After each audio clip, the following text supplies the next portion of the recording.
institutionalized racism.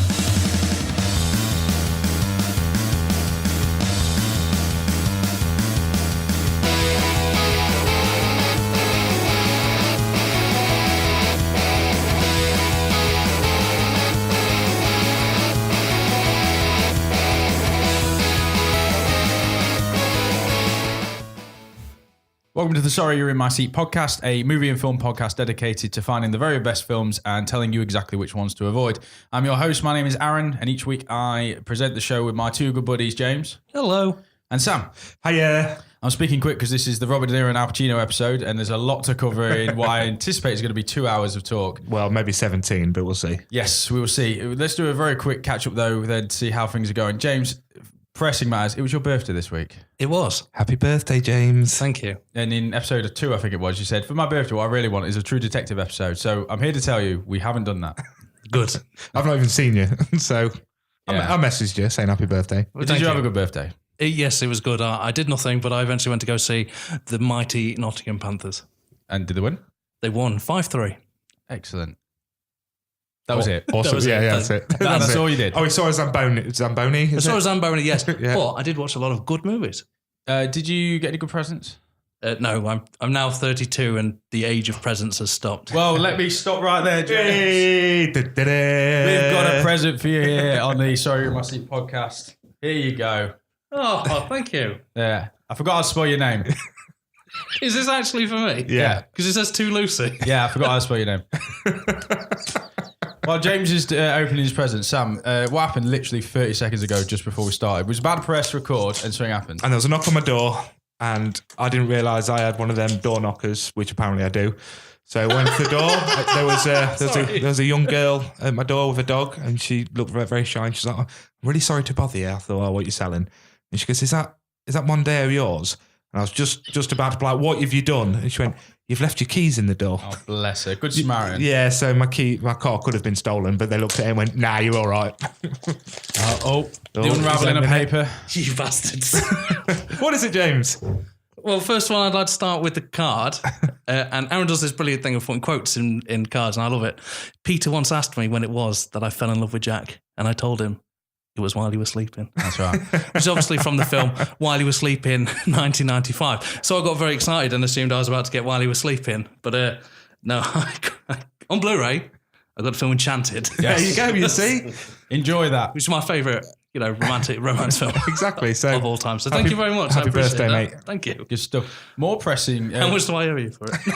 Originally, I got all the way to the front to the counter in H&V and realised that I hadn't even got you the Blu-ray copy. And I was like, oh. I can't believe H&V still sell VHS. I'm not proud of this, but I Already own it, don't you? I own it on DVD. My mum owns What, it. Uncharted?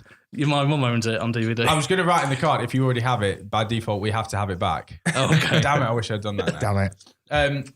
Not to move on too quickly from your birthday, but it is the Robert De Niro and Al Pacino episode, so we need to get to that as soon as possible. But we also got some good news as well. We've hit another country with the podcast. We've hit 2 new countries. Good stuff. We've hit Finland.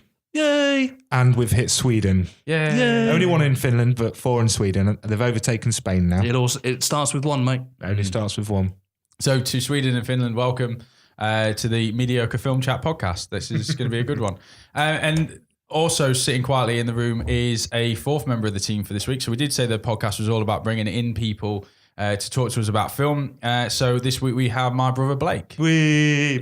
Blake. Hello. Hello, there he is. Hello, sweetheart. So when we put out there to do a Robert De Niro and Al Pacino episode, we went straight to Blake because pretty much when I was growing up, you were kind of really into the Robert De Niro stuff, wasn't you? And the Pacino stuff. Yeah.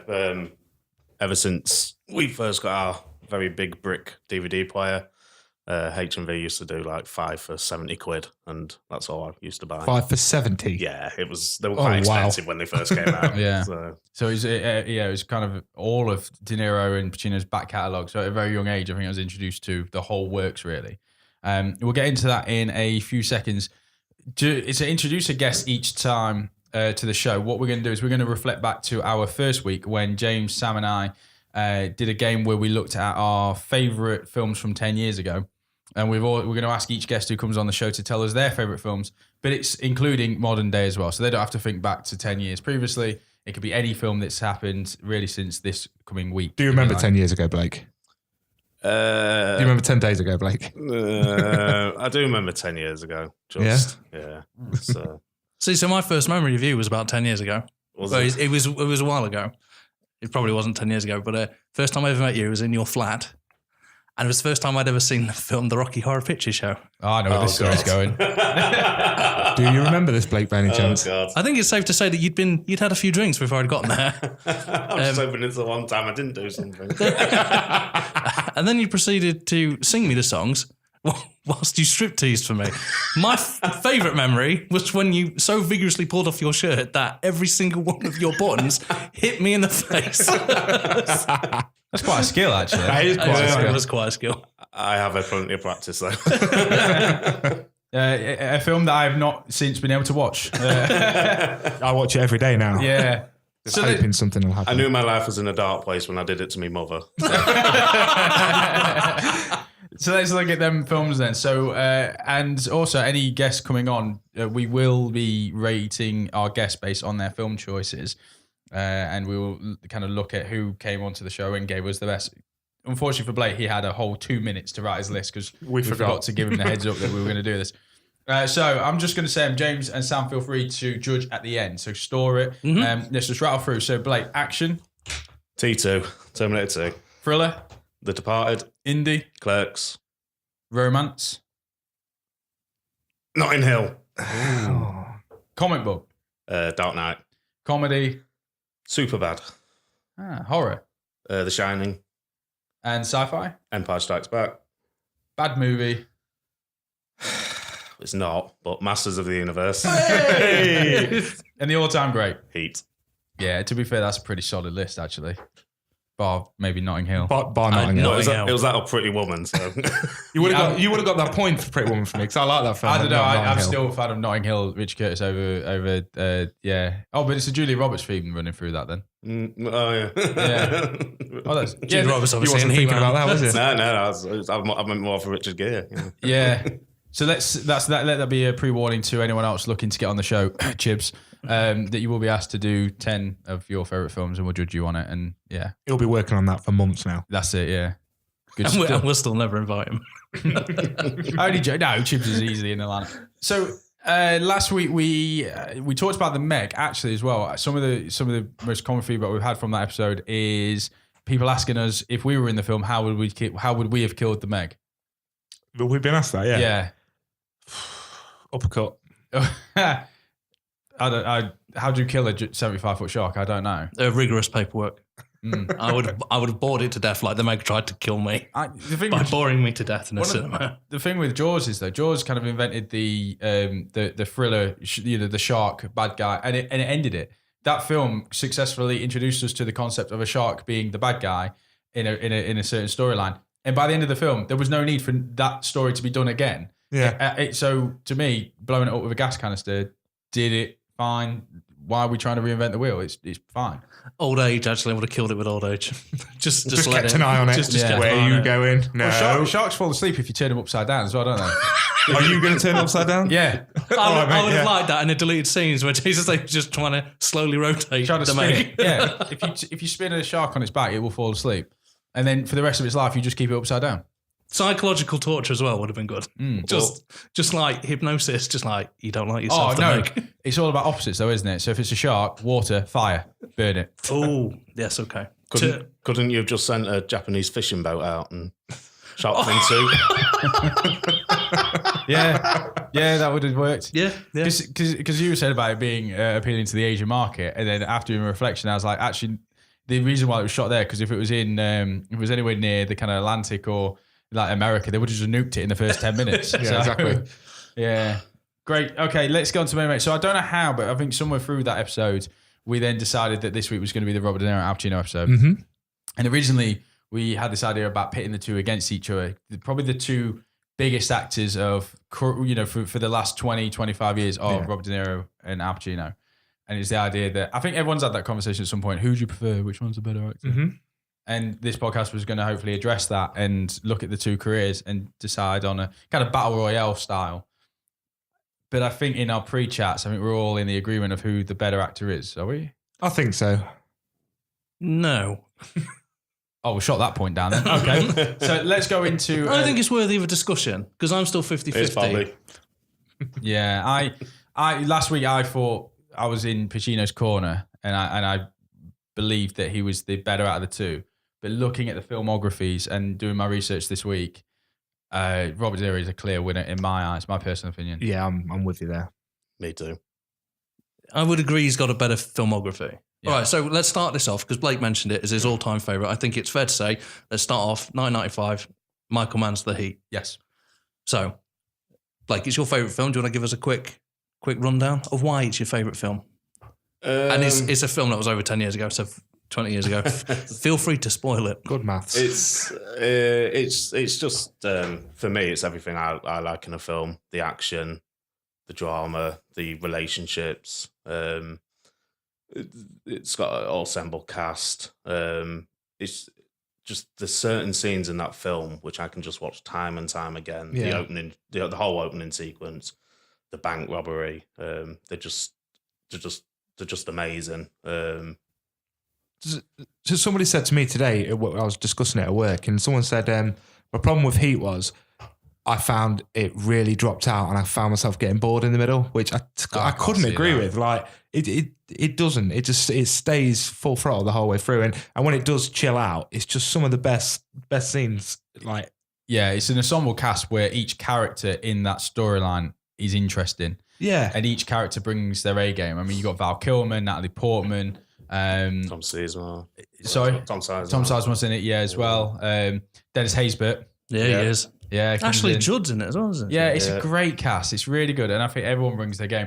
The diner scene, which we talked about in one of our previous podcast episodes, is probably one of the best scenes. And then also, do you know the scene where they've got the infrared camera and they're looking at each other, but obviously they can't see each other, but you've got the transfer of their faces on screen. It's your typical good cop who's on the, like say a bank robbery, isn't it? And he's after a kind of, not a mastermind criminal, but a highly sought after criminal played by Robert De Niro. And that kind of transition between the two is a phenomenal piece of work and probably the best, I think, in the filmography for me. I think it's probably my favourite out of both of their works, and it's nice that they're both in it together. Yeah, I couldn't agree more with that. Like, saying about that diner scene, I mean, this is how good it is, the dialogue and everything. We had to, when I was at school, we had to do a presentation. We had to watch it and do like an essay on just that scene. That's what got me into the film. Did you know that diner scene? So this is on the Al Pacino says this on a DVD special edition commentary that Robert De Niro and Al Pacino and Michael Mann all sat down, and Robert De Niro said, "I want this to be the last time I sit down with Al Pacino till that scene, because I want our unfamiliarity to come across in the scene that this is the first time we're actually meeting each other, but we know about each other." All right. And I thought it was really cool, and I think that shows. Oh, yeah, so that Robert is De Niro cool. kind of understands the psychology of the acting, which I quite liked. And Al Pacino does nothing but rave about him in the commentary. Oh, really? Yeah. Oh, that's interesting. There's a definite on-screen love for each other, isn't there? The two of them. I think they've got a massive respect for each other in the characters, but then also in you can tell off-screen that they're good friends as well. Definitely. I love that scene where he's like, if I have to put you down, I will do. Kind of, that bit. Yeah, it's more of I don't want to, but I will. See, weirdly, one of my favourites about that entire film, it's not even the diner scene. It's about 30 seconds before it. I was just about to say is that. when Al Pacino's following him in the car. Yeah. And then I think he kind of just realises that he can't out-police him, can he? So he puts on his lights, pulls him over. Robert De Niro goes for the gun to hide it, and, he thinks about shooting him up. And Al Pacino just asked him to go for a coffee. Just said, "Do you want to go for a coffee?" And he goes, "Yeah." And he goes, "All right, and follow me." And I just thought it's like a brilliant way, to the setup. The score as well, the like John, the way it builds it up, the atmosphere, and then when they come together, and it is just so calm. Like, you want to go and get a cup of coffee, and it's. So would you say this film was the film that got you into the Al Pacino, Robert De Niro love, or did you find this when you were already hooked with those two actors? I think I was already hooked with Robert De Niro. I think more than anything, it was just the fact it was just when we first got the DVD player and the upgrading of like the bank scene and stuff like to actually see, to see the bullets coming out the M16, things like that. It just caught my imagination. I've always been in guns and stuff anyway. It probably put me on to Pacino. I may have seen probably The Godfather before that, Scarface, but definitely Pacino. But it probably did cement my love for De Niro as my all-time favourite. Is it? Yeah, because we were talking as well before that I think when you're looking at the two careers together, Al Pacino plays a very good cop or a bad guy, whereas De Niro has that whole spread.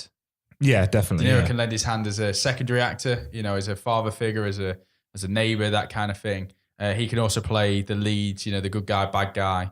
And sometimes actually when I was looking at the two filmographies, I thought actually De Niro in his roles, he's comedy, drama, thriller, horror, he's got the whole span, whereas Pacino's a little bit tighter in his film choices. I think that's fair to say. Yeah, I think you can tell with De Niro. I mean, like we mentioned Silverline Playbooks, like he's quite happy to take that step back, but give it, as a second character, still give it everything, and you still walk away loving him as who he is and his characters and stuff, regardless of whether he's in it for 5 minutes or the whole film. Yeah, I loved Heat. Heat's an absolute stunning film. And anyone who listens to the podcast regularly, at the end of the show, we have a vault section. And I think already we know that's going in there, or that's going to be what we're talking about. James, you've been watching some films this week of the two. What have you been watching, mate? So I've gone for the classics. So with Al Pacino, I mean, some of these actually aren't classics and are actually not that well known, but I'm a huge fan of them. For Al Pacino, arguably one of my favourites, Insomnia. It's a fantastic film, stars Robin Williams, set in Alaska, where there is no night. It's a murder mystery. He plays a corrupt cop that's got to find the murder of a girl. And Robin Williams is brilliant in it. These 1 hour photo, he plays that sort of sleazy character. He's fantastic. He's such a really good film.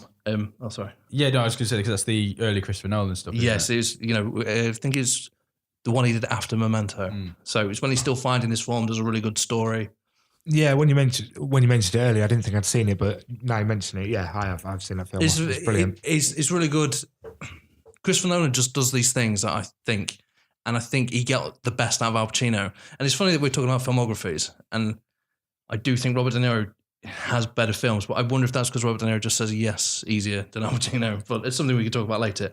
The Recruit, which is not, don't get me wrong, it's not a great film, but if it's on, I'd watch it. And it was on the other day, so I watched it. Stars Colin Farrell. Colin Farrell, yes, thank you. Plays a man who's training to be in the CIA. He plays like his handler. I don't want to ruin it for you, but he also plays another corrupt person in that. So it's actually funny, when you mentioned that earlier, I was writing down, I was looking at all these films going, oh yeah, that's true. But there's one thing you didn't mention. He happens to play a very good football coach in Any Given Sunday. Yes, he does. I love that film. Yeah, I love that one. The speech in that film halfway through, I still put that. We were saying this earlier. Yeah. You've had a few beers, you put that on YouTube, rally up. You see, this is the thing, I'm sure, because when you mentioned it, I was like, yeah, I've seen that, but I'm sure you've just shown me the speech before. To be fair, I don't think I've actually seen the film. How many times you've been drinking with Aaron and he just randomly will just go, oh, let's watch the speech from Any Given Sunday. Aye, it's my go-to. It's kind of when you're flagging after a few beers and you're like, oh no, I'm probably ready for bed. Yeah. Aaron bangs it on. Let's have more beers. Come on, boys, we can do this. But I remember watching that film and enjoying it before I got into American football. Yeah. So it's even more enjoyable now when you watch it and you're into American football. I'll have to get into American football then, because I love it. No, it's a great film. Great film. Scarface. Yeah. Brilliant. It's actually a remake. I'd never actually seen the original, but I think that's The original brilliant. was really early, wasn't it? It was like 1930 something. And obviously The Godfathers. I Well, mean, actually, just so because Heat was a remake as well. what was it? I did not. LA Takedown. LA Takedown, which was also Michael Mann. Yeah, it was Michael. Oh, I did not know that. Yeah. And now Oh, well, there you go. I've learned something new. Yeah. And you were saying The Godfather. I've seen parts 1 and 2, obviously because you need to. I've actually also rewatched this week part 3, which ages badly, but Al Pacino's performance isn't that bad. What I can't get my head around is because that one was filmed in 95. And when you look at the aged Al Pacino, Yes. and now Al Pacino is old, they got that wrong. He doesn't look like that when he's older. Al Pacino's face and hair does not look like he did in that. But yeah, I remember watching the third one and being unimpressed by it, but just it had the weight of the first two anyway, and it was never going to succeed. It's a film that I don't think they really should have made. No. Well, it succeeded and it's ended it. Yeah. Some franchises are still going, and at least I think the idea behind it was correct. A lot of mob style films and TV series often try and end it with them going out being good. So that idea was there, it just wasn't right. But Andy Garcia was very good. I thought he was good at it. And I thought she was a bad actress, but she's turned into a very good director. Yeah. Sofia Coppola. Sorry, I can't pronounce her name. Coppola. Thank you. But I would like to point out that ending, and I'm going to ruin it for you. She dies, but Michael Corleone is an assassination attempt gone wrong, and his silent screaming when she's dying in her arms is actually fantastic. And it's an awful movie, but it's worth it for those 3 minutes where she's dying in his arms. Yeah. So it's interesting that some films have that, terrible films that actually have some of the best cinema in them, but unfortunately they are stuck in a terrible film. And then Serpico, because it's a classic, you've got to watch Serpico. Now that was it for Al Pacino. I'm a bit funny with a hairy Al Pacino. I am. Is it like Snow for me? Yeah, it's something about that kind of hairy beard look that he's got. I don't really like my Pacino with hair on it. I think he's got a very young. He looks like a very young Cat Stevens Yeah, when he had his hair and his beard. Yeah. Because I looked at. He does look like he's wearing a wig. Yeah. I looked at De Niro's face changing over these films, and the lips get south and the mole gets higher. The mole's definitely. It's something because in his early films, Robert De Niro looked terrifying. Raging Bull, which I'm certain we'll talk about in a few minutes, in that one, but right the way through to about Cape Fear, he looked like he could pull off that terrifying horror, character. Then he started turning into mature adult De Niro that we know, through films like Casino and Heat. I think he's kind of, and then he suddenly became very old. And I know he is old now. He's born in 1943. Yeah. Wow. So he, I think he, we have to respect that. But then he started growing his hair long, and I thought, actually, I kind of like his later career, his look, because I watched The Family this week. Yeah, he's got a great look in that. Longer hair, yeah, bit of stubble. But you can tell he's old at the same time. Like, yeah. Al Pacino and Robert De Niro were both born in Manhattan in New York. They both come from American Italian families. And they were born 3 years apart. So Al Pacino was born in 1940. So there were only 3 years difference. I mean, Al Pacino is the older. But I think that's quite fascinating as well. That how close they come. They come from the same area of New York, and they've had the kind of a similar spanning career. And they're both hit the top. That's probably what brought them together, though. Yeah, and they're both Oscar winners. Anyone done the homework with the Oscars that they've both won? I know Scent of the Woman for Al Pacino, and for De Niro, he's won 2. Anyone else want to take them? Well, I know what they are. I know what they are. Yeah, it's Raging Bull, Best Actor, and any ideas? No. I'll be honest, I only knew I Raging don't know, Bull. I've mate. forgotten about the other one. Supporting for Godfather Part 2. Yeah. Oh yes, I always forget because I get confused because Marlon Brando for the first one turned it down, didn't he? He sent a Native American to turn it down. Yes. Oh, that's why I always get confused about that one. Yeah. Yeah. De Niro and Marlon Brando are the only 2 actors to win For the same. Yeah. For the same character. In 2 different films. Yeah. Okay. Those 2 Godfather films. We could do a whole episode on those 2, really, couldn't we? Well, we could when Sam eventually watches them. Yeah, sorry, my bad. They're long films, man. It's a very rare opportunity to get a sequel, as we say, a sequel that's better than the first one.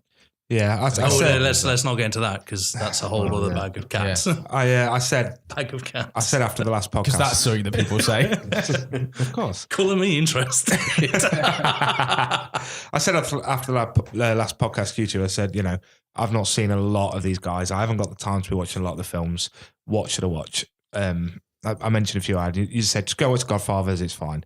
Yep, sound. So I thought, bearing in mind, we've just had the intervention where I'm like, it's a long film, I'm not going to stick through it.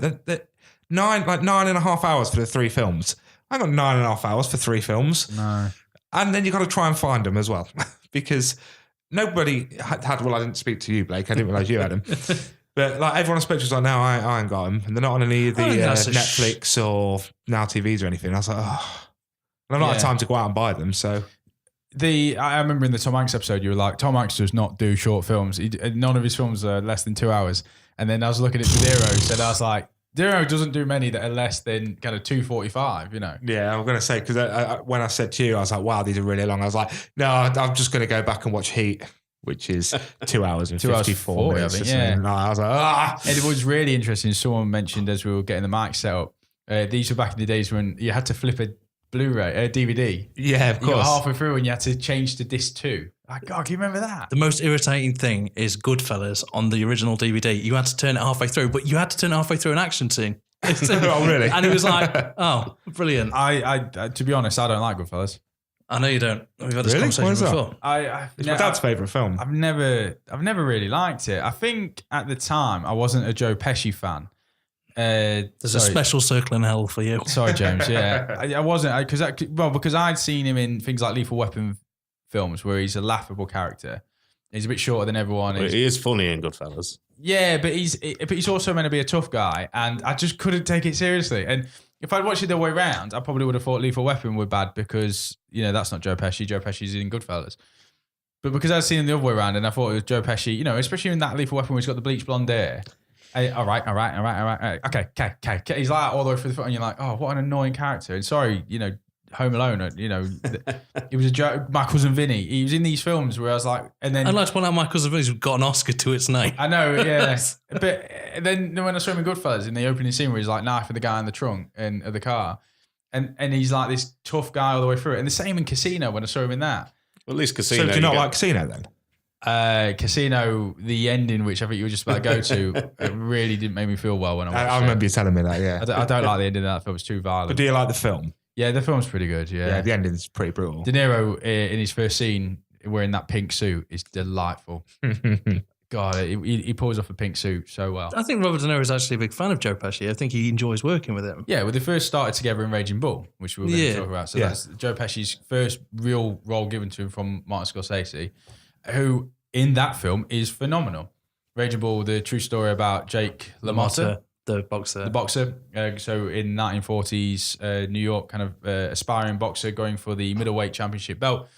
Martin Scorsese directed. Robert De Niro plays the lead role, which would ultimately give Robert De Niro his first Oscar. No, his second Oscar. Second, yeah. But in the lead role. It's a brilliant film, shot in black and white.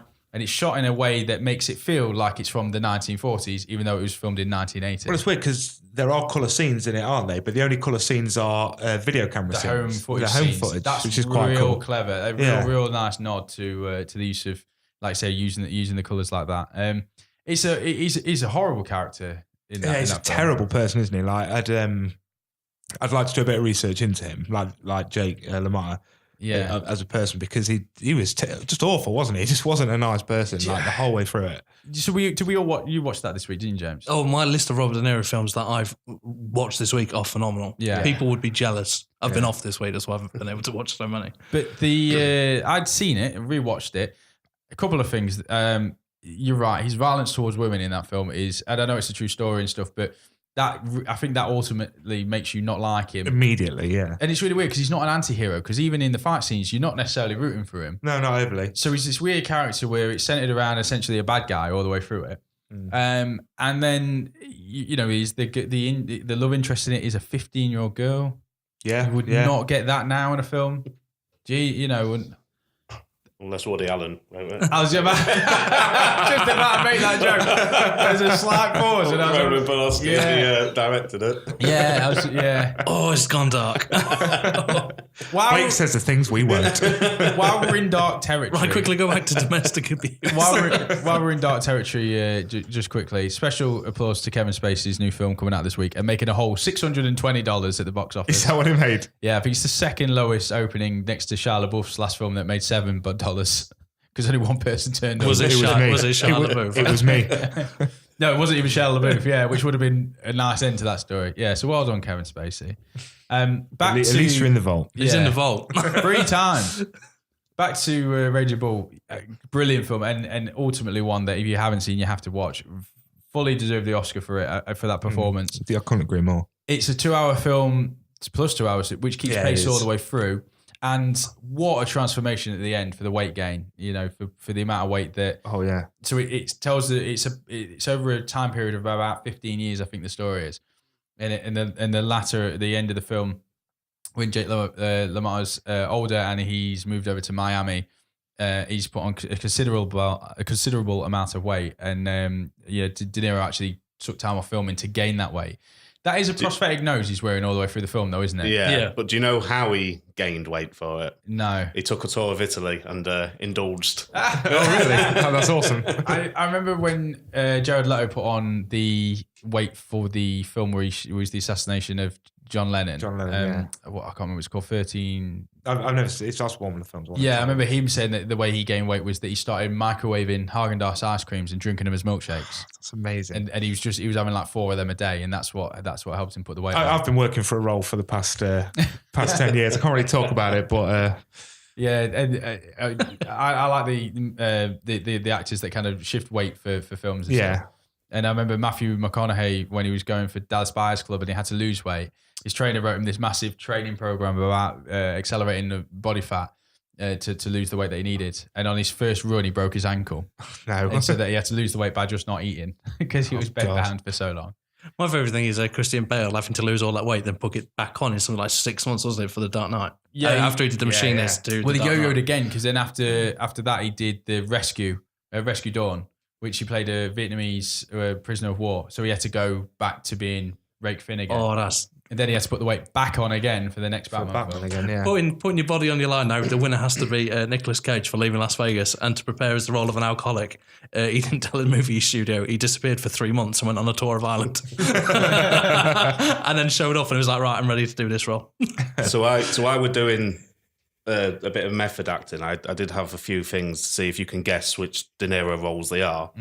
The first one you may get, because we've just talked about it, gained 60 pounds and learned how to box and actually boxed in 3 matches. Taxi driver. Oh, damn it. I was going to make the joke of leaving Las Vegas. Well, there are that obviously been Raging Bull, and also I do know that Robert De Niro still owns the ring that he used. So the same ring. Oh, that's awesome. Yeah, the same ring that he is in all the fight scenes, even though they're in different locations. He actually then kept, and he has in his home gym at home, and he still boxes to this day. Amazing. His main way of keeping fit. So apologies, Sam, if you haven't seen some of these. I've You not might seen the struggle majority to of guess these. some of them. But another thing he did was grind down his own teeth. Oh. I do believe as well, although you may get it, he also visited a lot of people in prison. Cape Fear. I was going to say Cape Fear. Yeah, I was yeah. trying to remember what it was called. That's Probably his most irritating. sadistic role is Cape Fear. He plays the rapist, doesn't he? Max Gavin. Yeah, and Nick Nolte filmed that one as well, wasn't it? Yeah. Jessica Lange's in it. She's brilliant. Juliette Lewis. When you make Nick Nolte the good guy, there's something seriously wrong. That's a different time. That was 91, I think. That was when early Nick Nolte 90s. still had he was still there. Yeah, big glasses, Nick Nolte in that film. You forget as well, Scorsese again.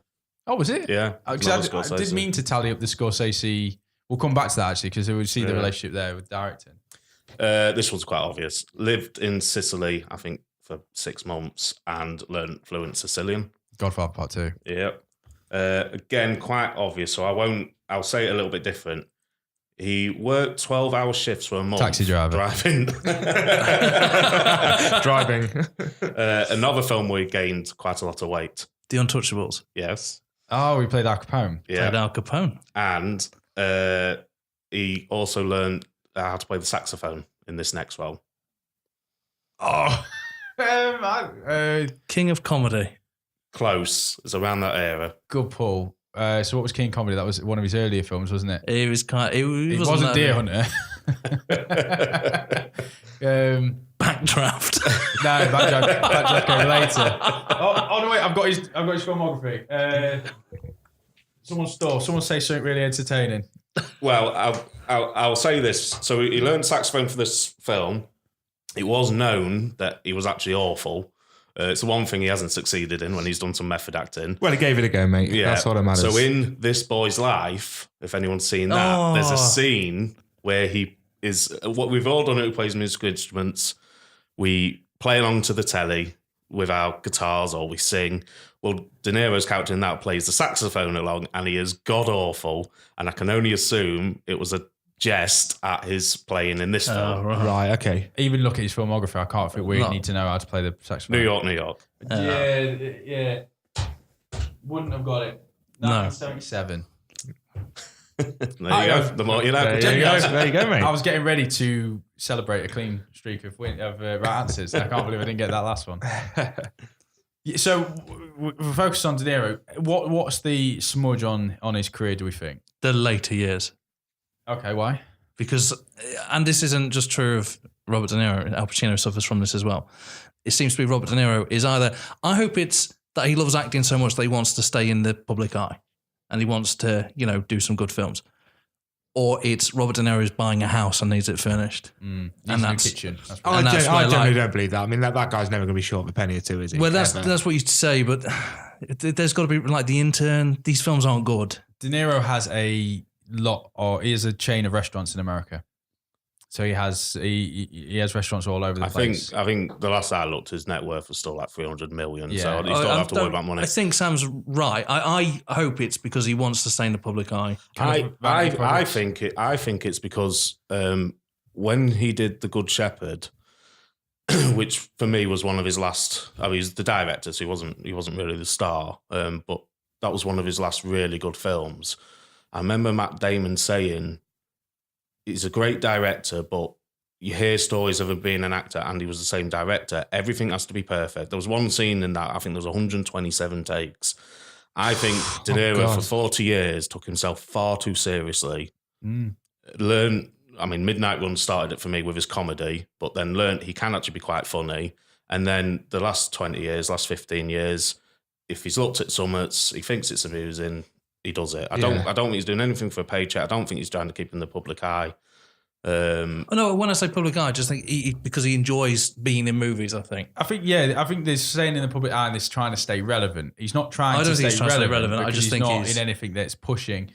I think it's also what else can he do? He's already affirmed himself as possibly the greatest actor of our time, of so many generations. Won Oscars. He's directed hits. He's, like I say, spanned comedy into drama, into thriller. And he's been in all of those. What is interesting for me is when you look at the Scorsese films that he's involved in, and when you're saying how his latter films aren't hits, I think it goes to show his earlier career when he was working with Scorsese. It's that director-actor relationship can bring the best out of someone. I always think that Robert De Niro is this perfect example of an evolution of a type of actor. So one of the earliest films I ever remember seeing him in is in a film called Mean Streets, again directed by Scorsese. Yeah. But Harvey Keitel's the main character. Mm-hmm. And then as Robert De Niro got bigger, Harvey Keitel went for the lesser role type things.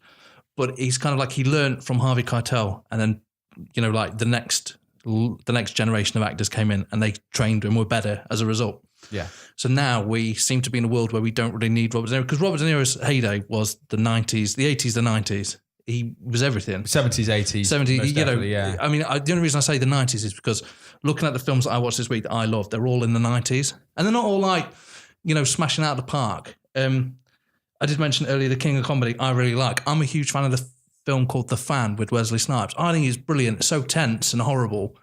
It's never going to win an Oscar, but I loved it. Thought it was great. Backdraft. I know he's a secondary character. I really like him in Backdraft. I like the film Backdraft. I know where you're going as well. What your next one is. And before we get there, I love Backdraft. I think I said that in one of the previous ones. I loved it. I wanted to be a fireman after watching that film. And then Ladder 49 with Joaquin Phoenix made me not want to be a fireman. And that was maybe not want to be a human. This podcast nearly didn't happen when I said I've not seen Backdraft, because you nearly made me watch it. Yeah, it's a great film. But are you getting to Copland? No, Copland's coming up in a minute. Oh, right. Because the thing I was going to talk about, this movie for me is summed up in a film called The Score. It stars Marlon Brando, it stars Robert De Niro, and it stars Edward Norton. Yes. And it's 3 generations of an evolution of actor. And I just think it sums up the kind of Robert De Niro now. I seem to think he doesn't really have a role in Hollywood. His role is the older gentleman. And as you know, they're not like the biggest films. Silver Linings Playbook is where he should really be, that secondary character that just brings gravitas to a role, not Bad Grandpa, which is a travesty, and I hate that film. I would agree with everything you just said. And we were talking about The Score before you got here, saying you're right. You've got the older actor who passed over that role to De Niro, who's now. It's a shame that Edward Norton didn't run with that baton, isn't it? Well, he did, and then he went and hid it and became a a lot of the things that Edward Norton gets person. A lot of the things that Edward Norton gets criticised for is a lot of the things that Robert De Niro and Marlon Brando got criticised for, being self-centered. He seems to have learnt from the best. But you could do that in the 70s and the 80s, you know. Yeah, no, I completely agree. I think also with especially De Niro and, more De Niro than Pacino as well, but throughout the 70s and 90s, if you had a mafia movie, you went to De Niro. That's, he obviously had other films as well, but that was that was his main thing. The past 10, 15 years, and this goes from everything from comic books to mafia roles. Now actors who you never thought would play these kind of roles are playing these roles. You know, I mean, 10 years ago, I'd never seen Joaquin Phoenix would play the Joker, you know, but yet he's going to. Yeah. So I think the fact that cinema's moved away from that golden age of those actors who they were their films, you know. I mean, even DiCaprio, 10 years ago, you wouldn't have thought he was going to play like the character he does in The Departed and play, you know, characters like that. So I think you know, because Hollywood's not so typecast anymore, I think that's also a reason for De Niro to have faded out slightly.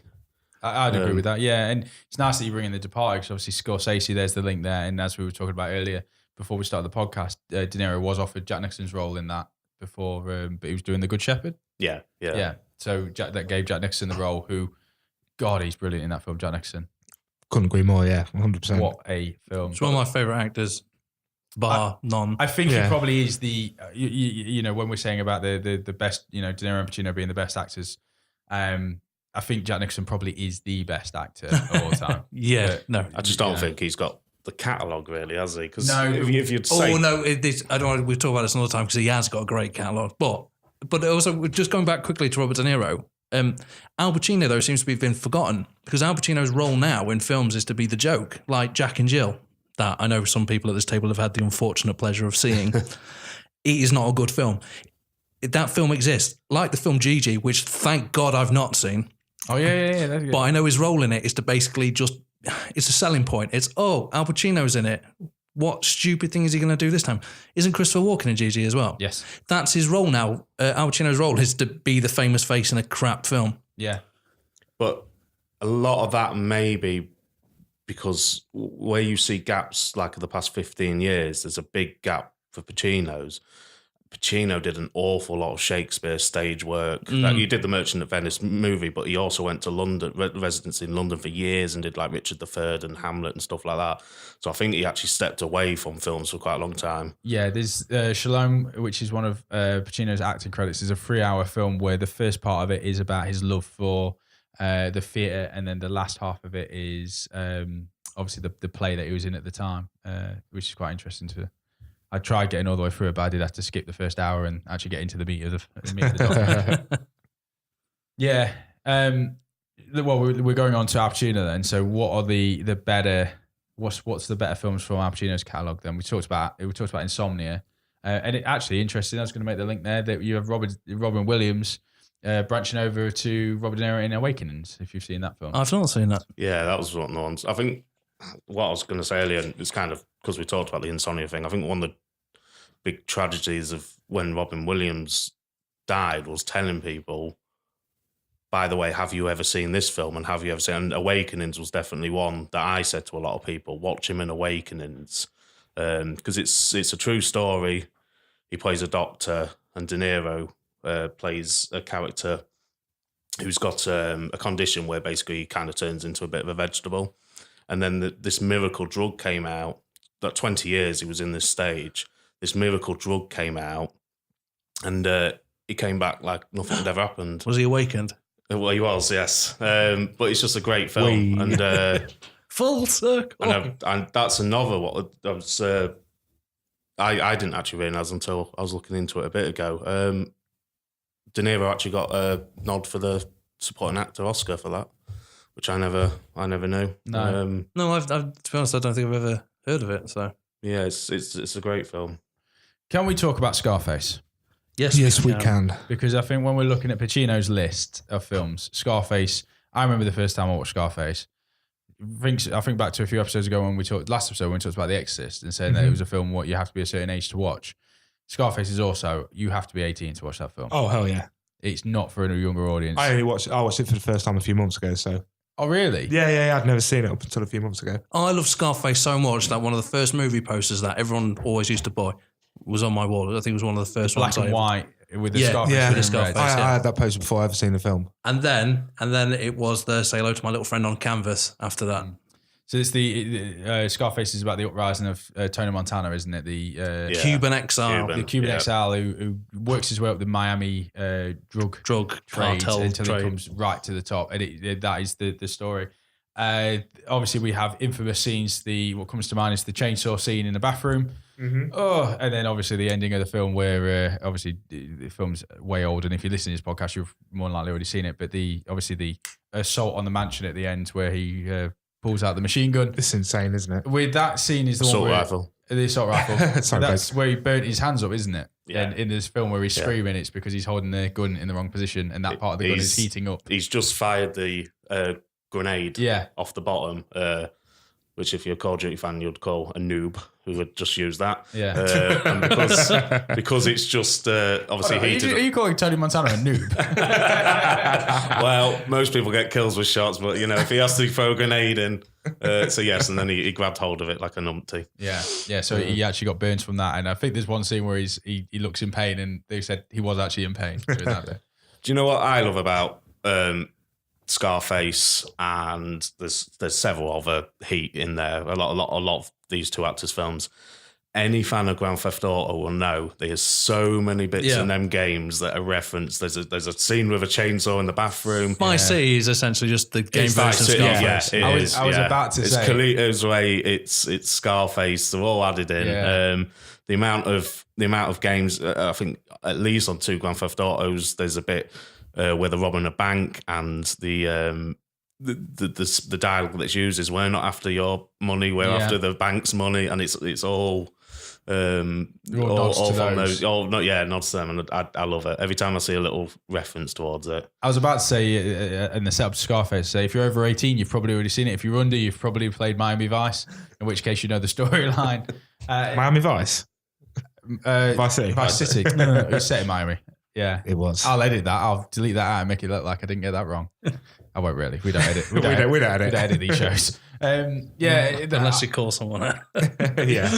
That I think Scarface for me is probably my favorite Al Pacino. But again, I can't stand him. Like with Raging Bull, the Jake character. I can't stand. God, I'd hate to be anywhere near that. Tony Montana in that. But you're not supposed to, though. It's not as if they set him up to be someone you want to go for a pint with.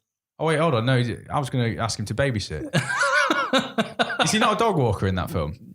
I think he is, but he gets laid off. Oh. I mean, it's been a while. That's where his anger comes out. But apart from Raging Bull, possibly Cape Fear, I always feel when Pacino plays a bad guy, he's a bad guy. When De Niro plays a bad guy, you're like, still go out for a drink with him. He's But then when he played Al Capone. well, but when Pacino goes Pacino on a bad guy, there's you don't want anything to do with him. He's, especially I'd Tony agree with that. Montana. He's an animal. Yeah, if you pit him again, I mean, if we did a celebrity deathmatch version of this, putting him in the ring, I think he's a definite contender. He's an animal. A noob, but an animal. Yeah. If he was in Heat, the film wouldn't have lasted 3.5 hours. It would have been over in an hour because he would have blown up the trucks they're driving off in. Yeah. So Al Pacino's career is, one of his early films, which I thought was a lot earlier than what it was, Dog Day Afternoon. See, I haven't seen it, and I've always wanted to see it. It's just every time it comes on, I never get a chance to Dog watch Day it. Afternoon is a very slow burner about a bank robbery, which is by Al Pacino's character and there's 2 guys robbing it. The storyline is that they are gay lovers and they're robbing the bank so that Al Pacino's partner can have a sex change, and but for a film that came out in 1975. Wow, go for it. It's I think for its time was quite shocking. It is a very slow burner. I think it is inspired by true events. And it follows the bank robbery right the way to the airport where they try and get away at the end. And I just remember watching it. It was one of them late night films. And like many of my films growing up, probably had school the next day or what have you, and just stayed up to watch it and thinking, Christ, that was a good film. And Al Pacino had already been, I knew at that time, even though I didn't know all of his works, I was like, it's got Al Pacino in it. He just had this gravitas behind his name where you're like, well, it must be a good film because it's got Al Pacino in it. Yeah. Which, if you watch Jack and Jill, that's completely not what happens. I think what I like about it as well is it's like a warning 30 years in advance about this when the media creates celebrities out of out of something that is wrong at the end, what they're doing. But they get like the fan base and all that. Yeah, and it's they become underdogs in many ways. Yeah, yeah. And you are rooting for them. Yeah. Also, I don't know if you know, it was the second film he did with Sidney Lumet. Yeah, who plays Sonny, who is in Godfather. Yeah. No, it's Fredo. James Caan plays. No, sorry, that's who he's. No. That's who he starred with. That's John Cazale, is it? Yeah, apologies. Dog Afternoon, he plays Sonny. Yeah. Yeah. Oh, sorry. Yeah. Sorry, it's the same character name in Godfather. As how dare they? Apologies. Yeah. So just to clarify, it's the same guy, isn't it? In the two films. Well, yeah, he stars with John Cazale, who plays Fredo in Godfather, but the director is Sidney Lumet, who directed him in Serpico as well. I love Serpico. By that point, I think Pacino had only been credited with 4 films. So already, when you talk of these actors like De Niro, where they build up a relationship with their directors, you've already got the start of that with Pacino, and at the same time you've got De Niro and Scorsese. So again, like another similarity between the two. Also, I've not seen them recently, but Carlito's Way and Donnie Brasco, they're good films as well. Yeah, that we criminally not spoken about at any point yet. Well, we're not even an hour in yet. Oh, okay. I think we're doing good. I think we've nearly ticked them all off. But Donnie Brasco with Johnny Depp in that film. It's Michael Madsen. Michael Madsen. He plays that's the bit I don't like. That casting bit where he plays like the big boss in a room with Johnny Depp and Al Pacino. You're all going to turn to Michael Madsen. But the scene where Johnny Depp is an undercover cop in it. Who's got to FBI, yeah. The scene where he has to take his shoes off in the restaurant. Is it a Chinese restaurant? It's Japanese, isn't Japanese it? restaurant. We're expected, but obviously he can't because he would show that he's got a wire on it. A wire in the shoe, and some poor waiter gets the absolute living hell beaten out of him. It is a real tough scene to watch. Do you know what my favourite scene is from that film? Where it's Christmas and they've all got the envelopes from the money in, and they all give the envelopes and that, and they're like, and they've all give each other like, $400 or whatever. And then at the end of it, Pacino's character goes, "Can I just borrow a bit of that?" I think he takes his own money back so he gets double. I was looking then at The Godfather, 1972, where he played Michael Corleone, who, interestingly, he wasn't the first pick for playing that character. Oh, there was loads, wasn't there? There was Robert Schneider from Jaws at some point, wasn't it? Was he? I think he was up for it. We were talking about Dustin Hoffman. Dustin Hoffman was up for it as well. I was just quickly going to say with Carlito's Way, another film with a great Pacino speech in it. The end bit where he, spoiler alert, dies and he's fading away. Beautiful speech by the man. So I feel a YouTube clip coming on it. We've had a few beers later. So what was it? The Pacino? Yeah. So we were talking about that. There were other characters. He wasn't in. Well, he was Coppola's first choice. He wanted. Yeah, I mean, Al Pacino. the way for me, the way to describe it all starts off best with the director, because he wasn't the first choice director. So to see who wanted who. So when you go to directors, originally it was Sergio Leone, who they wanted to direct it. But he was working on Once Upon a Time in America, which had De Niro in. He probably still is working on it. That film's so bloody long. It's 3 hours 49, that film. Francis Ford Coppola was the 6th choice. And he didn't like it. When he read Mario Puzo's book, which I've read. I like that book. I've read I think all of Mario Puzo's. He said it portrays Italians in a bad way, and he wanted nothing to do with it. Oh. Also, the money that they paid Puzo for the script was, you're talking tens of thousands, and that was it. But he was so hard for cash, he accepted. Oh. So then they wanted De Niro to play Paulie, but then because Pacino left the film he was working on to go into The Godfather, but at that point he didn't have his cast. De Niro went into the film that Pacino was going into. So then Michael, the original, the studio wanted James Caan, who obviously eventually went for Sonny, Warren Beatty, Robert Redford, Dustin Hoffman, Martin Sheen. They either all wanted it or they all auditioned, and then eventually I think the studio said, well, we need to see Pacino in something, and that's when he did the Needle part one, yeah. Yeah, the Panic in Needle Park. And then he got and then he went into it. And now, in a Rick and Morty world where there's other parallel universes, can you imagine going into a parallel universe and Pacino not having that role and someone like De Niro being in it? Or It's weird because I think it's quite possibly the greatest role he's ever done across those two movies is the change of Martin Corleone to this war hero who doesn't want to get involved and he wants to take revenge for his father. And then I'm ignoring the third one. Basically, by the end of the second film, he's evil incarnate. Yeah. So as a character study, for many things that The Godfather is, it's a character study of Al Pacino's performance in that is phenomenal. And I cannot believe I can't think of a time when James Caan would not have played what's his name in that film? Sonny, yeah. Because I think as a secondary, he's a brilliant performance in that role. he gets shot about 8,000 million times. Yeah, he gets shot more than the Terminator. And, Is that true? I think so. I thought you'd like research. I counted the bullets. Yeah, he don't go down easy in that film. That was another little fact I had about it.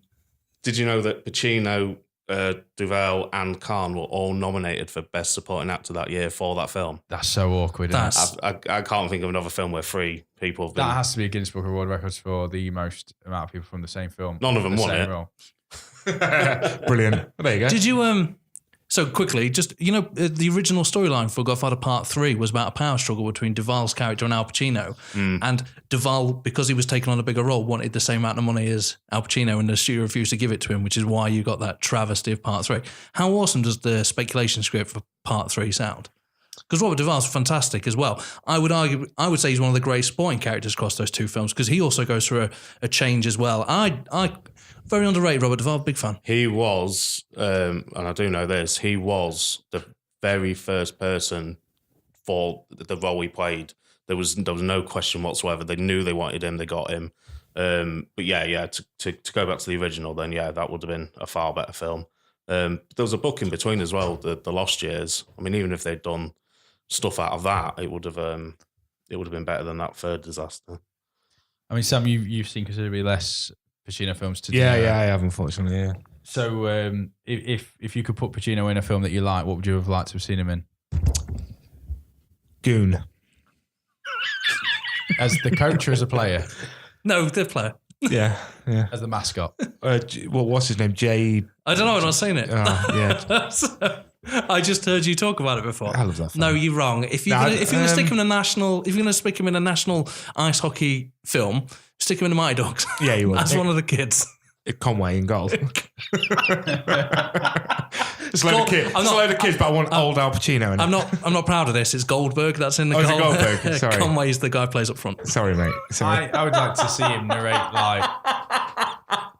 like a Teletubbies episode or something like that. That'd be quite good. I think lend his voice acting credits to... Well, he could do all these big actors now are all doing this CITV bedtime story thing. That would be good. He could jump on that would be the scariest one. Sam, what bedtime story would he read? Jack and the Beanstalk? That's a favourite of yours. Jack and Jill, they went up and hill, didn't they? Yeah, Jack and Jill did, yeah. I think him... Fucking Dumpty. If he read Hansel and Gretel, that would scare the bejesus out of me. I would. He'd do it proper, wouldn't he? Yeah. Especially if he did a proper Grimm Brothers version of it. Yeah. That'd be really good. I think more like David Attenborough's, Africa or something. I can see him commenting on lions mating or something, He's got to do it better than Benedict Cumberbatch. Penguins. Penguins. And Morgan Freeman. He did Penguins, didn't he? No, Have you seen the Are we allowed Benedict to talk about Morgan Freeman, or has he been let off? Nothing's happened as of yet with Morgan Freeman. Oh, I didn't even know he was in trouble. Can we just go one podcast without sullying ourselves? The Tom Hanks one we did. Tom Hanks got in trouble about a day after we released that. No, it was fake. That was. No, I know it was fake. Someone told me today that De Niro was in trouble like years ago. Yes, some stuff. Probably. Brilliant. Well, I was like, all right. Well, I hope not. Well, I don't know anything about it. I didn't even look into it because I was like, oh no. The elephant in the room is the film Righteous Kill, which I don't think any of us want to talk about. Although it's only James and I that have seen that one. So it's where Al Pacino and Robert De Niro came back together after the success that was Heat in 1995. They came back for Righteous Kill in 2008, which also had 50 Cent in it. Curtis Jackson with one of the most predictable scripts you've ever. I think it's on Netflix. I think it is, yeah. Because I was flicking through and going, I might watch that. I'd steer clear of it. I would, if I could recommend it, I would recommend to not watch it. Yeah, I was just trying to look for films with both of them in, to be fair. Well, which links us nicely to next year's release. Netflix's most expensive film to date gets released next year, which is The Irishman, which is bringing back together Robert De Niro, Al Pacino, Joe Pesci, and being directed by Martin Scorsese. Beautiful. Well, also Keitel. Keitel's in it. Is Yeah. he? Oh, awesome. Yeah, so bringing back all those back together for The Irishman, where Joe Pesci said he was told it was a film for Netflix, and he responded with, "What's a Netflix?" That's amazing. I love Joe. I like Joe Pesci now, but I didn't back then. Because you mentioned Harvey Keitel, can we talk about Taxi Driver? Yes. Right. Because I was watching that film, and you all know I'm absolutely terrible with actors in general. So when it's an older film and they're a bit younger, I'm like, sure, I know that guy. What, So the pimp? yeah, so the pimp. So I looked at him and I thought it was Johnny Wise. He looks so much like Johnny, what you know from The Room. Fucking No, I didn't actually think it was him, but I was just like, he looks so much like him. Who is it? And then it was like Harvey Keitel. I was like, of course it is, you dick. So you thought the film? I genuinely didn't think he was in it, but it looked so much like him that I had to be like, who is it? So in your head, at one point, for a split second, I the thought- filmography of Tommy Wiseau read Taxi Driver, The Room. Yeah, it did. No, but I said that wrong. But genuinely, because it looked so much like him, I was like, "Who is it?" Because I knew the face, and I was like, oh, "Of course it is. Don't be stupid." But yeah, No, to be fair- for a split second, I was like, "Tommy." So they are actually related. Yeah, no, I heard that. Yeah. The very young Sorry, mate. Jodie Foster in that film. Very young Jodie Foster. Yeah, I liked that. Is that the one where Scorsese's in it, or is that me? Yeah. No, he's in he's, it. He's the passenger. client. He's in Raging Bull as well. He Gets in Martin the Scorsese is taxi. just about in every film he's done. Yeah. He the has- eyebrows are a giveaway with Scorsese. Yeah, he's a lot. He's in the back of the taxi, and I think When they're following his wife. He's He's, isn't talking it? about, well. he's like looking Yeah. out the window, isn't he? yeah, Yeah. I like Taxi Driver. It's a great film. It's definitely one of those which boils down to the end, in the final scenes at the end of it. Brilliant. Well, it's a strange one because, again, I watched that film a few days ago, first time I've ever seen it. And like when you talk about Taxi Driver, everyone just gives you like a one sentence review, and they're always You like, talking to me? well, no, That's usually what they do. well, they just sort of go, oh no, he just fancies a kid, or he's got an obsession with a child prostitute. When really, it's such a small part of it. Yeah. Like it was not the film I expected, because that's all I've really been told about it, and I've not read up on it, and it's just one of the films that I'd get eventually around to watch. But it wasn't the film I expected, and it was so much better, really. So when did you watch it? A few days ago, probably 3-4 days ago. Did it inspire you to kill any politicians? No, it did make me want to get a few guns though. I thought that's where you got your mohawk from. No. I completely forgot I had a mohawk in it till right at the end, and I was like, oh god, yeah, of course. I really like his name. Isn't it like Travis Bickle? Travis It's a Bickle. great Yeah. name. But it is basically because of that, I now know I'm going to every fancy dress party. That's because I have the mohawk. Yeah, I do like the film Good Neighbours when Zac Efron dresses up as Travis Bickle. Yeah. And Yeah. he puts the German kind of... Bad Neighbours, the one with bad movies. Yeah, Bad Neighbours. Bad bad yeah. neighbours. Bad neighbours. Oh, what did I say? Good Good Neighbours. Neighbours. It's like the Oh, yeah. opposite. quite the opposite. That's the Australian show, isn't it? I don't know, is it? The Bad Neighbours, yeah. When he puts the kind of mohawk wig on and stuff like that, I just thought that was good. Yeah, it's a good character to go as in a film. Oh yeah, definitely. No, but no, I've got to say that was the first one I watched when I saw how long And Godfather like you said, was. you've been getting your body in shape for the last 10 years for this fancy dress. Yeah, I really have. But no, I absolutely loved it. It was one of those, because I remember saying we've obviously got a group chat on Facebook, and Aaron's like, well, why are you texting us telling us you're watching it? Put the phone down and just watch it. And yeah, he was right. Like, I also would like to thank you for the 1 a.m. Raging Bull's a brilliant film. Yeah. I think he just said Raging Bull's the tits. Yeah, that was good. That went off. I thought it was my Yeah, well, thanks for replying. So other ones in Pacino's catalogue that we haven't talked about is The Devil's Advocate with Keanu Reeves. I've seen it years ago. I do not remember anything about it. I thought he played a very good sleazy, like, new take on the devil. Like End of Days and Gabriel Byrne. I liked the fact that the devil was a bit different. As a lawyer, Yeah, other than that, though, no, not for me. it's the whole sell your soul to the devil. Is the Yeah, title. I for Pacino being Pacino as well with the devil. I mean, it's a role. If the rest of the film was better script, well, not the rest of the film because the ending's not that good, but yeah, he's good in it, but that's probably about it for me. Who Who made a better devil out of Al Pacino in that or Harvey Keitel in... The Room. No, I was going to go with Harvey Keitel in Little Nicky. Oh, Get Out. I like that film. He's the best thing in that film. Oh, no. That's like saying Tithead. that's like saying the lump. That's saying the lump's only 5% cancerous. No, because like in that bit when he's doing the dialogue scene and he's picking up different sized pineapples. Yeah, that's and eventually brilliant. he finds one. Oh, and to then shove up someone's bottom. It's Hitler's. Hitler's. Yes, I knew I was going to get Hitler in this podcast. I'm not mentioning it. That's 3 out of 7. You are so good, Blake. I knew I was going to get Hitler in this. Your face right now, you're not saying anything. It just says, it wasn't me. I didn't say it. It's you guys. No, I'm not being predictable. For once. So Pacino's Oscar win, as we already talked about, came from Scent of a Woman.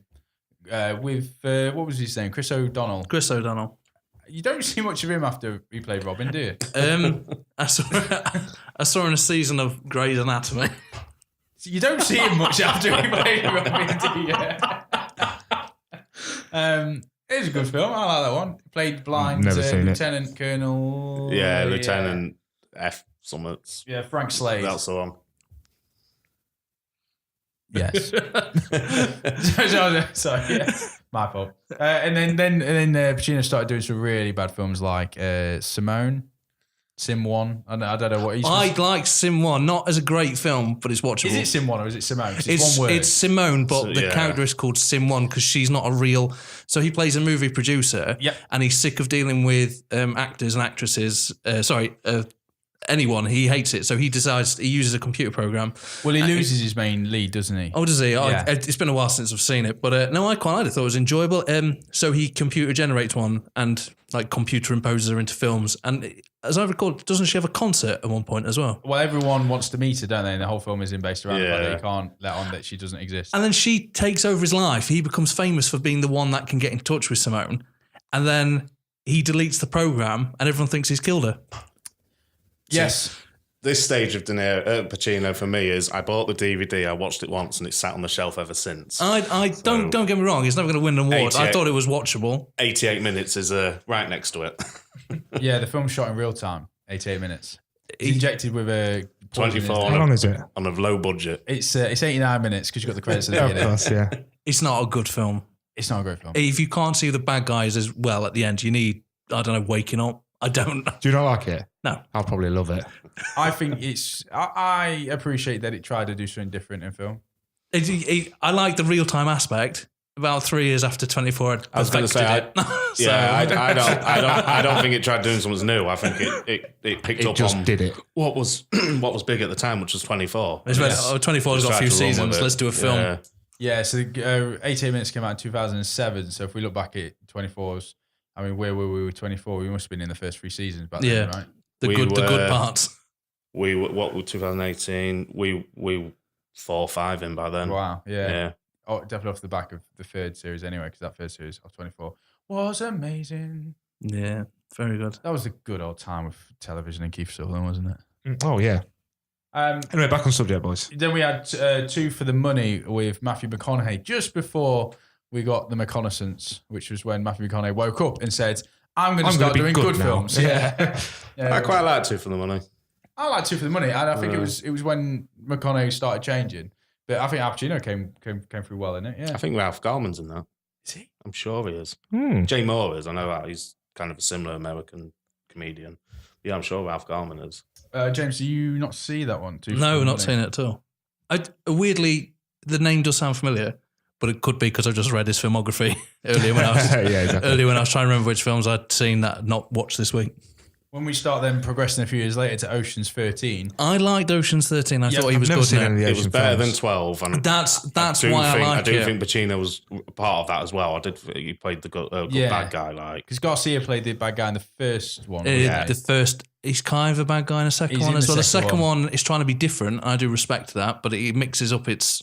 No, I just take it back. which one it's is it where they crap. go back to him for advice? Is The that second one. Second Yeah. one, yeah. Yeah, that was a weird turn. And then, Al Pacino comes in the third one. Got to be careful when you've had a few drinks and you're talking about that one because he played a character called Willie Bank.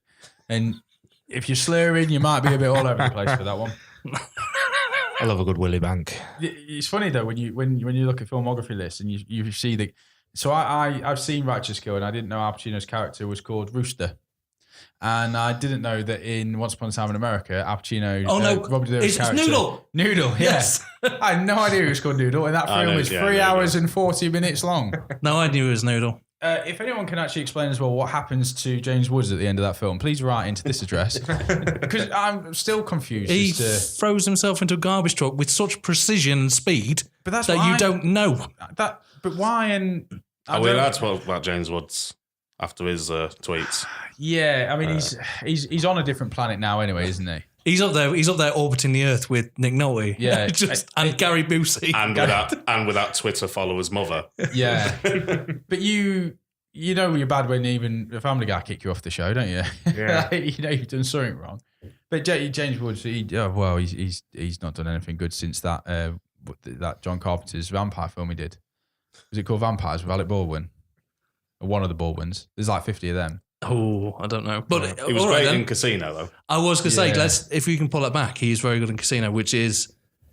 Right, so I know The Godfather is like the essential mafia movie. I always preferred Goodfellas to The Godfather, and I always prefer Casino over Godfather. Goodfellas, yeah. I think Casino is probably the best mob film of that era. I didn't even realise until today that it's the same writer for The Goodfellas and Casino. I think now that you know it, though, you can see the similarities, can't you, running through? But I always preferred Casino over them all. I thought Casino was just a better film, which again was on 2 bloody DVDs. That used to wind me up. Yeah, I like Goodfellas. I like a strong margarita. Someone has to go there. Oh, dear. Get out. It was that or it was a joke on what have I spent more money on, Casinos or Goodfellas pizzas. But I often find with Goodfellas and Casino... we are on films now, aren't we? Yeah. Right. They're the kind of, it depends what mood you're in. 1 minute I love the other one, and then I love the other one even more.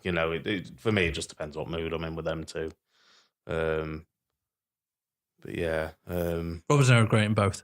Oh yeah, amazing.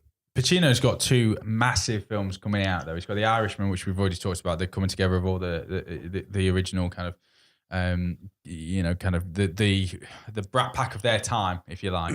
But then he's also got Once Upon a Time in Hollywood coming out after that, which is the Quentin Tarantino film, which looks like it's got a mega cast. It does. Brad Pitt's involved, isn't he? It is. Leonardo DiCaprio. Every few Margot days, Robbie. Yeah, they announce someone else that's going to be in that. It's going to be a massive film for next year. So when we said which are the blips in Robert De Niro's career, and I think if anyone's screaming it there in the headphones right now saying that we didn't talk about Rocky and Bullwinkle. No. Have you ever seen the original cartoon, Rocky and Bullwinkle? No, because what I was about to say is because we didn't really get it in England, it's unfair of us to say it was a bad film because it wasn't made for us. I've seen the cartoon. The film's made exactly like the cartoons are. They play. It's actually a very good original. I only saw a few episodes. It's shot specifically to be that bad. So I wouldn't say it's a bad film because I assume the film director achieved what he wanted to. Yeah. So I will always stick up for that because it seemed to have a purpose. Don't get me wrong, I don't enjoy it, but then again, it's not for me. Yeah, so, I mean, that's what we said before, weren't we? It's unfair because it's a kids' movie. It's an American one as well. It'd be the same as getting an American to judge Biker Grove if there was a movie of that here or some other 90s hit. Grange Hill. No, you went back there, mate, didn't you, for Biker Grove? Wow. Biker Grove. Wow. Well, yeah. Don't think anyone saw that coming. Wow. Well, we got Ant and Deck from that. So, there's been mention BJ Norton. First and only time that's said. We haven't talked about Copland in in the detail that we should have. We haven't, but then again, so after we talked about this, I wanted to talk about. You have to watch Copland. It's so good. I've seen Copland. I'm just so. You were pointing at me. It's inconvenient that you two are sat across from each other. Stop pointing at me. I have seen it. Yeah, we're recording. You made me watch it. We're talking to the one Finnish fan and the 4 Sweden. You have to watch Copland. I'd like to point out there's one in other as well. Finland.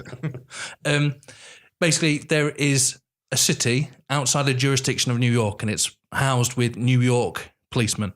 So Harvey Keitel is like the main guy. So they all live in this city just outside the jurisdiction of where they work. And Sylvester Stallone plays the sheriff of this little town. And Sylvester Stallone, I know what you're thinking is, well, it sounds awful. It's so good. This film is phenomenal. Robert De Niro plays an internal affairs cop who is investigating them, but obviously his jurisdiction ends at the bridge, so he needs to work alongside Sylvester Stallone's character to bring them to justice. And so Robert De Niro's role is secondary. It's very much a Stallone film. It's amazing. I don't understand how it's not the first movie when everyone talks about great films. To me, it's brilliant. I love it. It's top 10. De Niro's got a great mustache in that film. He does. He has long hair in it as well, doesn't he? Yeah, and we were also talking a few episodes back about great sandwiches in films, and Robert De Niro does eat a very tasty looking sandwich in one scene. He's in Throw It Away in Disgust later. Yes, he does. Yeah, that's right. Yeah. I loved it, and also it has Michael Rappaport in it, who's the witness who's ran away. In spoilers, he's hiding in the water tower at the end. Boom. He is also one of the voice actors in Grand Theft Auto. I'm just keeping it full circle. There's also, and this is awful because I can't remember, but he's also in about 2 or 3 other films with De Niro and Pacino in, because I kept on seeing his name today. Michael Rappaport, yeah. If anyone watched Friends, he goes out with Phoebe and then gets dumped because he shoots a bird. Oh, that one. Yeah, he plays a cop. Was he in Tucker and Dale? Was he in that? Yeah. Isn't he one of them? I think he's one of them. Yeah, I think he is, yeah. Watch Copland. Yes. You talking to me? Yes. Are you talking to me? Oh, dear. Was it Full Circle? That's it. Go on, mate. Well done. So, have we all seen He Copland? listens. Yes. Phenomenal film? Or am I alone on my pedestal? Very, do you very like good. it? Say it. I'd give it a B+. Ooh, I think you're being harsh. Hey, it's not up there with Meg, but it's pretty good. Fucking done with you, done with this podcast. Okay, then. Second one I think you should see is, again, it's a Robert De Niro. It's called Wag the Dog. Oh, do you know... Sorry, when we was talking about you was talking about some we were talking about political earlier. I was gonna. Have you seen basically the tagline to sum it up? No. It's very current. Well, Oh, no, wait, I do think I be the remember judge it. of this. A spin doctor and a Hollywood producer join efforts to fabricate a war to cover up a presidential sex scandal. So this isn't about like a grooming parlor for animals. No. Basically, the president of the United States is an election's coming up, and there's a scandal about to come out about his sexual ramifications with a young lady. And so he hires a political fixer, who's Robert De Niro's character, to basically draw attention away from this news story. So Robert De Niro contacts the brilliant, and he's fantastic in this film, Dustin Hoffman, who plays a Hollywood producer, and they fake a war with Albania.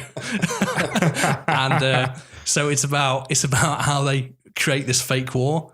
And so, they create a prisoner of war. For example, it's Woody Harrelson. They create a song that they record, and it's so good and so funny and so clever. I don't understand how people haven't seen this film. It's up there with Copland, because I think people should be shouting about this film, because we can all shout about. You must have told, because I've never seen it, but I've heard that you've told me about it. It's up there on a special list of films of I call It's Criminal That You Haven't Seen Them, and the other one is Throw Mama from the Train, which is, you know, last week when you were talking about your literal films, you would have been happy with that one, mate. Good. So for me, it's one of them, when I was collecting De Niro films, it was just a gem. I've never heard of this, and then and it's just like, oh my, how have I not heard people talk about this before? Everyone talks about Goodfellas, they talk about Casino, but how old is it? How far? I don't think it's that old, because Robert De Niro's mole is quite high up. Okay. So It's a high mole. The high mole. It's a high mole, so. Yeah, 97. If that mole could talk, do you think it would have an accent? I know, I think he'd be, Italian. I think it'd be Italian. Oh, really? I thought British. An Italian mole. Oh, he's part Irish. A British mole. Yes. Sorry, take the Irish. I know. I know. I shouldn't be saying this on, but you're on IMDb on the laptop there, right? You are recording this. Can you just type in Grand Theft Auto Vice City? Because there were some really famous people that voiced in that. Yeah, there were loads. Because we keep going back to it. But when I was looking into De Niro and Pacino films, like a lot of the actors that were in a lot of the films just kept popping back in with Vice City. It just kept coming up every time I was looking at films. In the meantime, could someone talk about Deer Hunter, please? I've never seen it, so James. You've never seen Deer Hunter? No, it was the other one I was going to watch, but I've been working all weekend. All right, Blake, you seen Deer Hunter? I have, but admittedly, it's one about 10 years. It's set in Vietnam. Yeah, so it starts off with 3 friends at a wedding for like 4 years it takes. And the wedding's the first part of the film. And From it's a very small town, aren't they? yeah, very Like, small town, so everyone knows each other. And basically, they all decide to sign up. Christopher Walken, Robert De Niro, and I've forgotten the lady's name. Anyway, so the three men go off to Vietnam, and basically they kind of find themselves in these different roles. Like the worst being Robert De Niro kind of turns himself into like this all-action hero, flamethrower, taking them all out on his own. Christopher Walken's trying to adapt. He doesn't do particularly well. I believe the third one doesn't die, but he becomes scarred, doesn't he? Yeah. He goes away early, I think. Yeah. And basically... Those two get caught. Yeah, those two get caught and they get forced to play Russian roulette in one of the worst harrowing scenes I've ever seen on the TV screen. Yeah. But Walken, I mean, he goes for it, doesn't he? Basically, they are... I mean, if we're talking about tense scenes where nothing gets said, it's when Robert De Niro's holding a gun to his head and the Viet Cong are slapping him in the face and he's just smiling at them. Oh, it's horrible. And then basically they come back from the war and they're completely changed. Robert De Niro's living with himself, but Christopher Walken, the things that he's seen in the war have completely changed him, and he's lost sight of who he is. And the only way he can feel alive and feel like he matters is he basically enrolls in underground Russian roulette games. Right. It's not a long career, that is it? No, it is. He's harrowing. Yeah, he's so gut-wrenchingly disgusting. Yeah, I'm devastated I didn't get around to watching that because that was a biggie that I wanted to see. It was them three main ones I wanted to see after the Godfather films. The worst, it's the best acting without words I think I've ever seen. Yeah. He's up there. Do you remember earlier I was saying Robert De Niro, Al Pacino's crying when he's holding his daughter? It's one of the most heart-pounding things. When Robert De Niro's getting slapped in the face while he's holding a gun to his head and he's laughing, he just thinking about it right now is making my skin crawl. Ooh. Oh, I'll definitely carry on. It was one of the many films where he did get nominated as well. It's the film that I think is the film that I think he should have won for, because I think if you're looking at the best, that's when he was at his best. Yeah, definitely. Sam mentioned a video game, Miami Vice, and the amount of voice. Vice City. Vice City. Almighty. Do you know what He looked really confused a minute ago when you two was talking about that. And I was like, what's he confused about? And it's because he typed Miami Vice game. And do you know what? There is a Miami Vice game. Yeah. And then in my head just now, I was like, say Vice City. And I was like, in a minute. Yeah. Let's turn this into a game of the amount of people that are doing voice acting in that. So Blake and Woozy, we'll see how many of these you can get. Sam, can you put a minute on the clock? Is any of your phones on? No. It's all right. No. Hold on. Let me get my phone. Right. It's all right. I just saw a phone in front of you on the table and assumed it was yours. So I've got mine. Okay, so we're going to put a minute on the clock. What I'll do is I'll try and describe to you as many actors from either films that they've been in or stuff like that, and we'll see if you can guess how many of these people are in. Are we doing this as a competition? No. Keep You're working together. Okay. Yeah. So Woozy and Blake as a team. Okay. It's the greatest team since Hulk Hogan. I love the fact that we've gone from The Deer Hunter, which is like one of the greatest films of all time and one of my favourites of all time, and now we're just doing GTA Vice City. Yes, we are. Yes, we are. Or Miami Vice. Or Miami Vice. Miami Vice, the game. So would you want me to say you in, and I'll make a little mark, and we'll count up how many we've got afterwards. You ready? Yes. 3, 2, 1, stop. Okay, this guy was in Goodfellas. He was the main guy in it. No, it's Ray Liotta. Oh, Ray Liotta. Good. This guy was in the beginning scene of the Dark Knight film. He plays the bank manager. William Fincher. Yes. Yeah. This guy was in Saving Private Ryan at the end. He's with Tom Hanks. He dies at the end of the film. Tom Sizemore. Yes, yeah.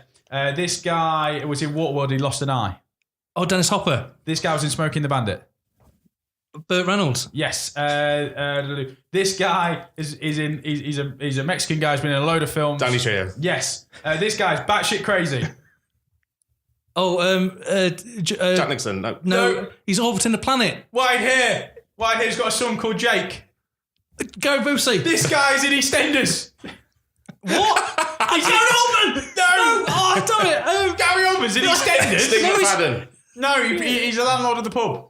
Phil Mitchell. Danny Dyer. This person's a famous porn star. I don't think she's in it anymore. Jenna Jameson. Yes, this person was a singer of Blondie. Debbie Harry. Yes. Stop. Well done. Right. I didn't know any of the obvious. 8, 9, Right, 10. worked out. Well, is that what you got? 10. Yeah. Because not only did I not keep count. Oh, sorry, that's my phone setting off now.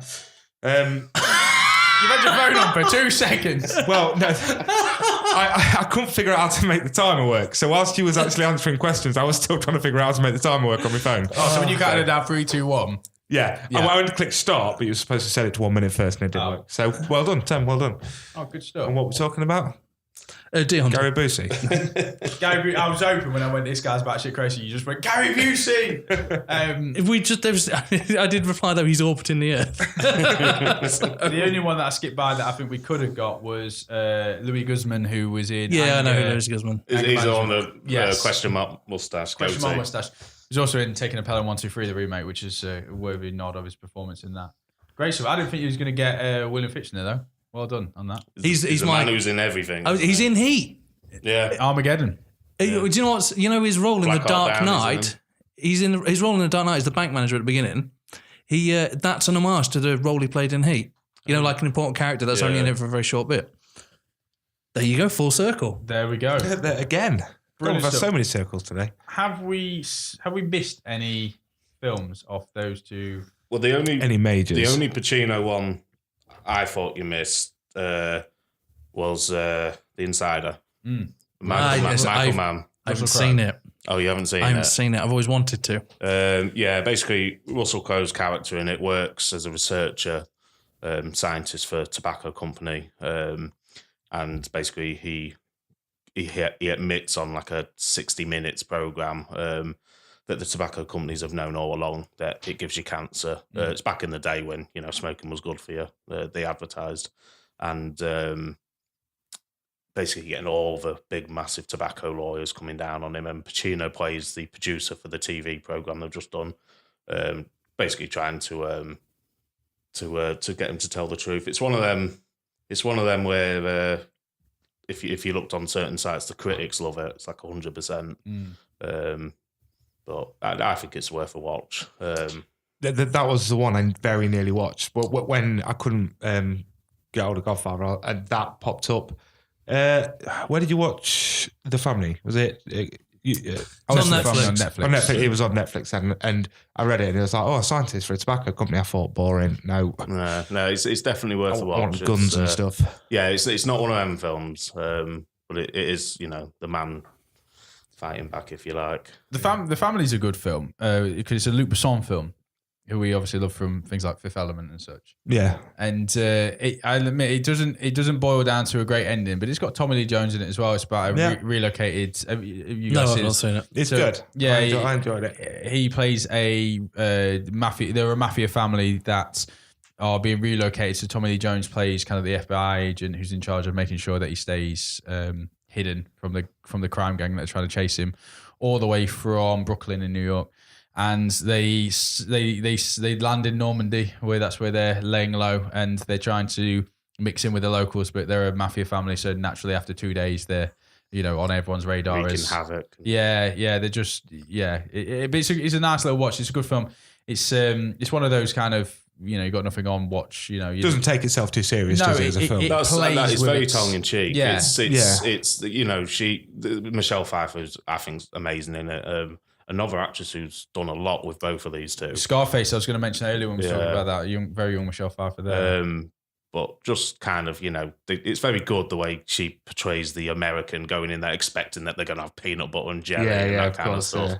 De Niro's, he plays any of his former characters, but it's, he's very, the juddery type of the characters he plays. And the kids as well, they're like American kids, but it doesn't take itself too serious and stuff like that. I actually really like the kids, and I thought the kids were cool. I like their characters and how they went on. I like how the lad who plays Robert De Niro's son has a mole on his cheek, but on the other side. Yeah. And I thought that was a nice little nod, and I thought I really like De Niro in that as well, because in it, obviously he's got a new identity, and he likes the idea. He just gets randomly asked, "What do you do?" He's like, "I'm a novelist, and I'm a writer." That's it. He goes, "I'm a writer."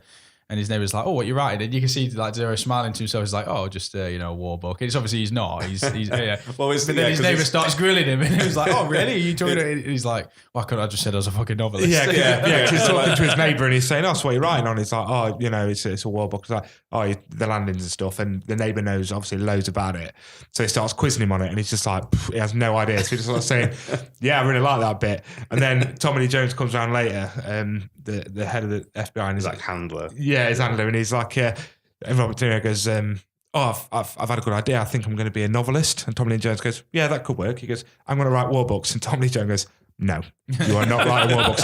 Tell him you write like romance or something, which he originally thought to himself. He was like, oh. Yeah, it's quite a nice though. And it's nice to see Tommy Lee Jones and De Niro in a film together. I think it's really good to see them two paired up. I think they work really well with each other. Someone mentioned the point earlier as well that Robert De Niro now in his career starts to bring the best out of other actors. One thing to say on that is Michael Caine. I remember him always saying that Michael Caine knew the day in his career when he went from being a movie star to a movie actor. A movie star would sell tickets, so it didn't matter what Michael Caine was in. He could be in Jaws 3 or he could be in The Swarm. I'm picking two of his worst films. But he would sell the tickets. He would get the bums on the seats because he was the star. Yeah. And then you become the movie actor when you're the big name in a film. And De Niro is obviously doing that now with films where he's giving, we were talking about the film Godsend, where he's alongside Greg Kinnear, The Score, where he's alongside, obviously, Edward Norton, but Men of Honor as well, where Cuba Gooding Jr. came in, and Cuba Gooding Jr. then went on to win the Oscar. Great film where he plays the kind of drill sergeant underwater, he's kind of underwater drill sergeant, is he in the Navy? Cracking film. Did anyone watch that? Yeah, it was a it's a film of two halves. The first half is institutionalized racism. Yeah, it's 60s, 50s. It's one of those decades, and overcoming just the fact he's black and he's in the Navy, and De Niro plays the drill sergeant, southern redneck drill sergeant, and then halfway through the film, he overcomes able-bodied discrimination. Wow, who's this person? What's happened to James all of a sudden? So just when he finally gets the respect, it becomes he's at one of the he dives down, doesn't he? And he holds his breath for longer than anyone else. So I think it was De Niro. He reached De Niro's record, doesn't he? And he earns the respect. I think that's the one with Rappaport in. Yes, isn't it? He plays his friend. Yes. Yeah. And then the second half is after the unfortunate accident, about him then overcoming the fact he has one leg. Yeah, to see if he can still be a diver, deep sea diver, and De Niro then kind of plays his mentor in that role as well. But yeah, it's a great film. I think we are exhausting ourselves of De Niro and Pacino, so we should probably start wrapping up with any closing points, gentlemen.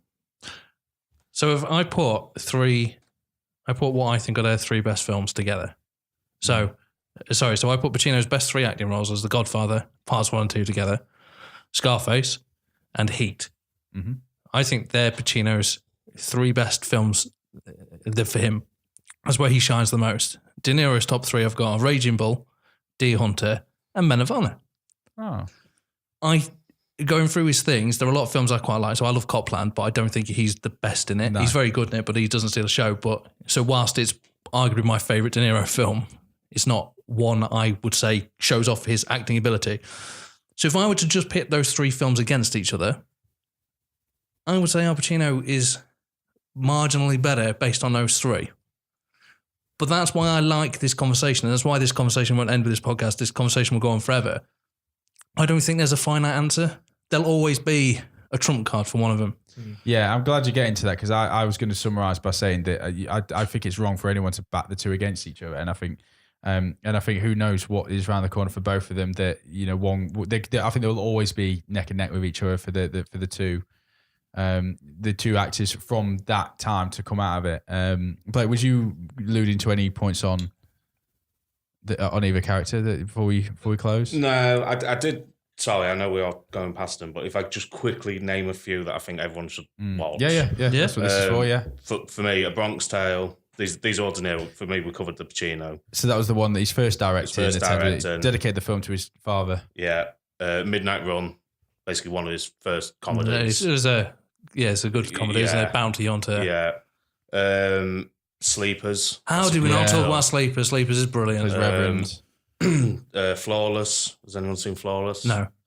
That's basically he plays a cop. He has a stroke.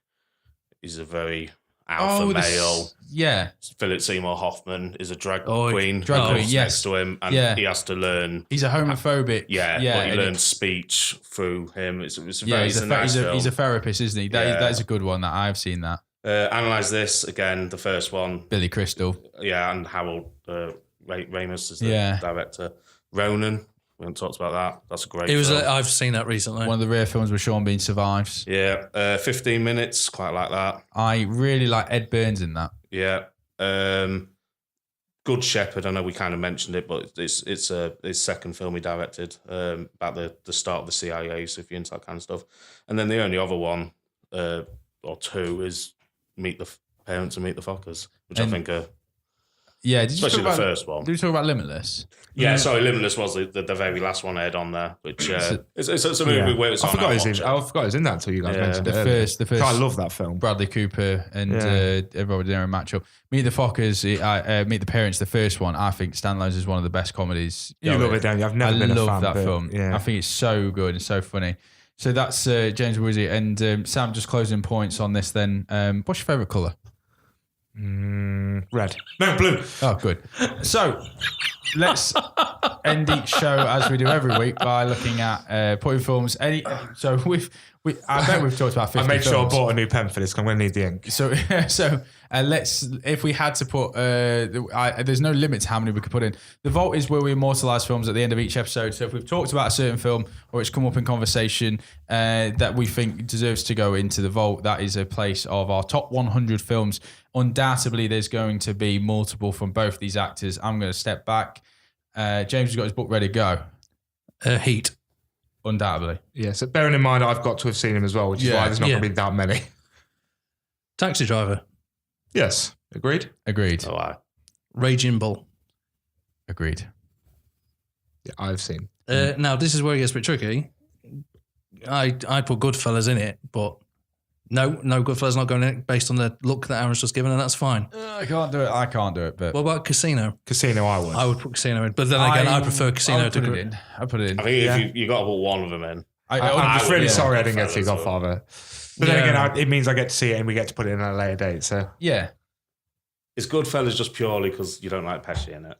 Because every other bit. To be honest, I had a bad run-in with a media teacher at This is a story I thought you were going to tell earlier, because this is a story I know. Yeah, I had a bad run-in with a sixth form college media tutor who we just got in an argument, and typically I thought I knew more than her, even though she was the teacher. And yeah, it was all around this. Her example of a great opening to a film was this, because of how they open the trunk and the brake light illuminates the characters in red as they're stabbing a person and all this kind of thing. And I'll say, well, how if they all go out of the car, who's got the foot on the brake? And it was just a conversation like that. I didn't think it was a great opening to a film. Do you know what the worst thing is? I can't remember what I was counter arguing with. I was that.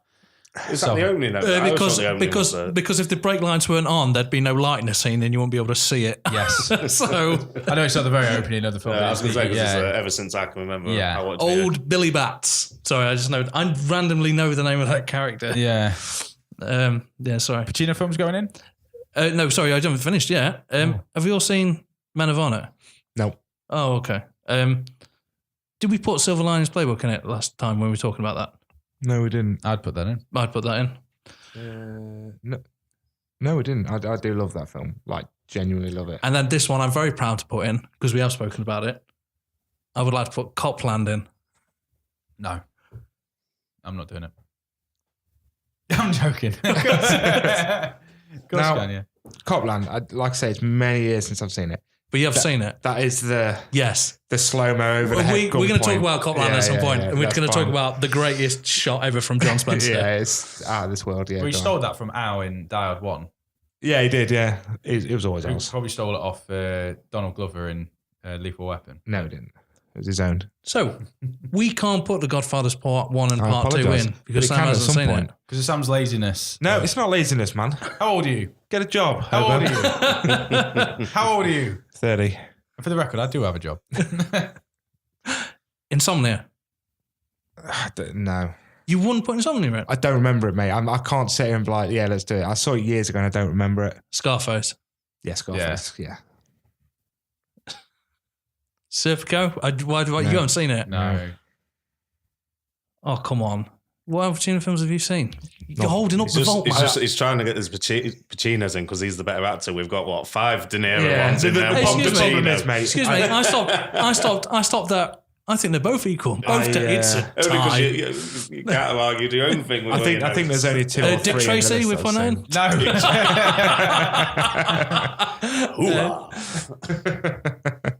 No. And Gigi. Oh, no, we're not on the pit yet. No, we're not on a fit yet. No, I haven't seen GG, thank Christ. So that's our vote. So then to count the vote, we throw films. Is there anyone like you guys? No, I'm just agreeing with everything James said, yeah. What about you, Blake? It's hard because you haven't seen that many, have you? Yeah, exactly. I was going to say, I've just referred to the list of films that you've seen, Sam, and I think we've covered more other than Sunday. You haven't seen Ronan? I haven't seen Ronan, mate. No. Yeah. That's probably the only. Ronan's very good. It's like Heat, isn't it? I do like it's got that kind It's of... the I was saying it, the driving scene, the chase, that's just amazing. It is really weird that I've seen two films very recently with Sean Bean in them, and he doesn't die in either of them. One was Ronin, which I saw last week, and 2 days ago I watched When Saturday Comes, when he plays for Sheffield United. You're not dying, Matt? No, it doesn't, surprisingly. But I don't know how I got onto watching Ronin. Then I think it was Godfather Part 3, and then it was, When Saturday Comes, so I watched that. Isn't it mad that we live in a world where there's a film about Sheffield United? Let's look at the opposite to the vault then. We have the pit. Mm-hmm. So Sarlacc's pit is where we throw films that are just rubbish and they swirl in there and they die and they go there. And we just naughty films, essentially. So I want to put Jack and Jill. No, it's going in the... is this in the pit? Yeah. Now, there was one that you mentioned earlier that I know I'm supposed to have seen him, but you mentioned Bad Grandpa.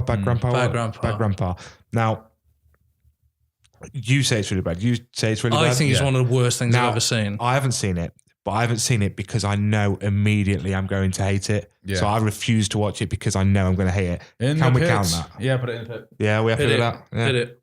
What did you think, Blake? I'm the same as you. I wouldn't even. Yeah, I wasn't going to entertain it. We can talk about things that are in the pit. We can't talk about the things that are in the hole. Yeah. So if you put it in the So that's Bad Grandpa, yeah? Yeah. Was anyone else misfortunate like me watch Netflix this week with Pacino to watch Misconduct? No, mate. That is god awful. Really? Oh. Yeah, it's got Anthony Hopkins in it, so you'd assume that it's good. Yeah. And then finally, Sam's Hole, which is a place where if it goes in there, we only have one in Sam's Hole. There's only we're going to have two. Welcome, Jack and Jill. Jack and Jill can get the flip in there. I'm trying really hard not to swear. I don't know if you've noticed. You've done well this week, Jones. Thank you. Turned a corner since turning 50. Thanks, mate. Happy birthday, Lucy. Great stuff. So Jack and Jill's gone into Sam's Hole. It will never come out. We will never talk about it ever again. We may let slip when we do an Adam Sandler episode because, Sam's Hole is going to get full that week. And every now and then I need my whole filling. So yes. There it is. There's the joke. I'm trying not to make the same joke twice, by the way. I need to have a page. I think you've failed several episodes back. So the only thing to finish on then is how we end each and every week is to pull a ticket out of the ticket box. So I collect every cinema ticket, or I have collected every cinema ticket since about 2002. I've got a couple more to throw into that actually because I've left me ticket box around here and I've been to the cinema recently. Yeah. So Sam pulled one out at the beginning of the show just so that he wouldn't make a raucous during this episode. And you have pulled out. Now, I obviously we're talking De Niro, Pacino. It's a big conversation. There's a lot to talk about. I generally thought this is going to be a good episode. We need something to really, drive home at the end. And I'm sorry, boys, it's not. Okay, so boys and girls, I should have worn my glasses for this. So on the 11th of the 10th, 2006, Aaron, row E, seat 7, screen 6, you went to see Click.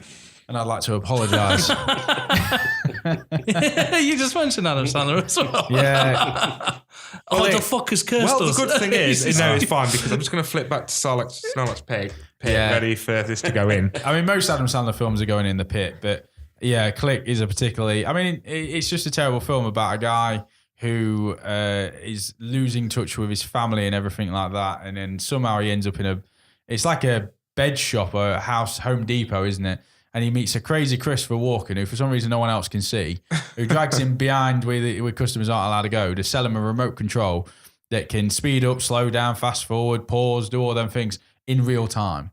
And then it's an hour of Adam Sandler in this remote control just having so many japes in it.